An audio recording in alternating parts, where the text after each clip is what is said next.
I didn't get a chance to tell you this, Steve, because I guess you have caller ID. But Marty took the call. Yeah, I did. And when you guys co-hosted SNL, I watched that monologue. You mean recently?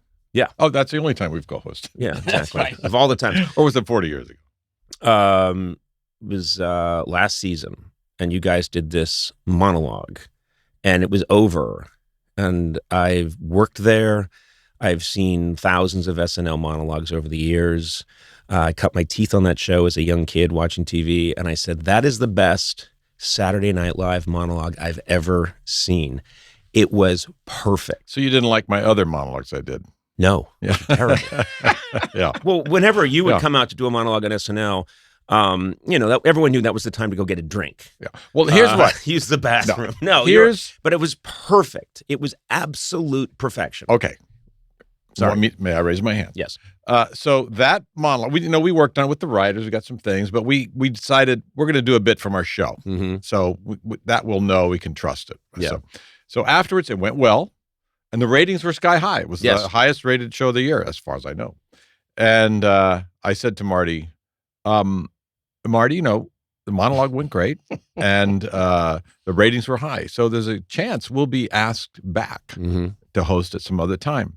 And I said, and before you say yes, just remember, we worked on that monologue for 3 years.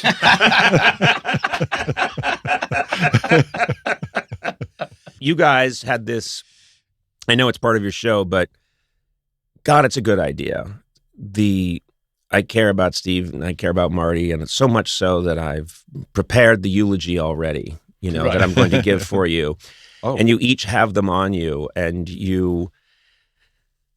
damn it, it's funny. Well, it's one of the funniest things. It's such a great, and the minute I heard the idea, I was saying, oh, this is a kill zone. Well, the funniest line to me is Steve's opening line when it goes down the stage. No, there's time for me to talk. Remember, narcissism is just within your thing.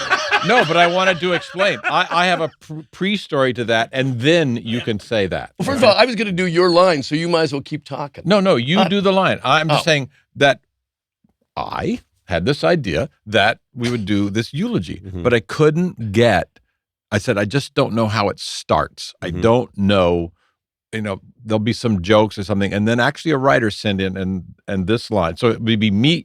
So you be me speaking. So the lights come down and it says, remembering Marty, and Steve's opening line is, gee, not much of a turnout.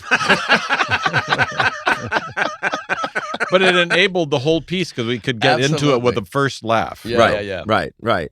It is, and it's funny too, because I love it. Occasionally you get someone who thinks, why are they being mean to each other? Yeah. And that always drives me crazy. The funniest thing to me is when we doing our thing, and he'll say something, I'll say something, and you'll hear somebody in the audience go, "Whoa!" I remember one time being on Conan's show, and I insulted him a great deal. And then the next time I was on, I went to YouTube to see what jokes I'd done, and I read the comments below, and people would say, he shouldn't talk to Conan that way. If Conan wanted to, he could take him apart.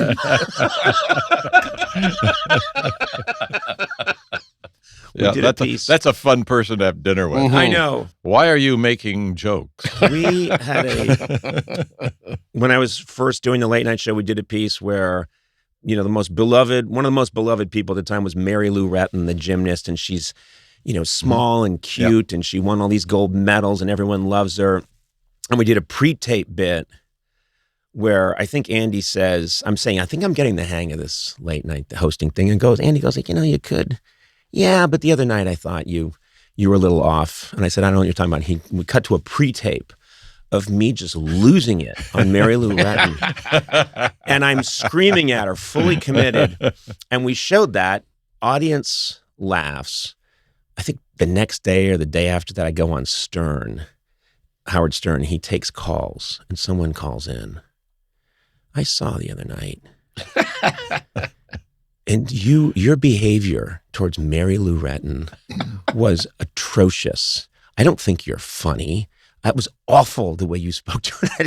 I can't believe you didn't recognize my voice. It reminds me of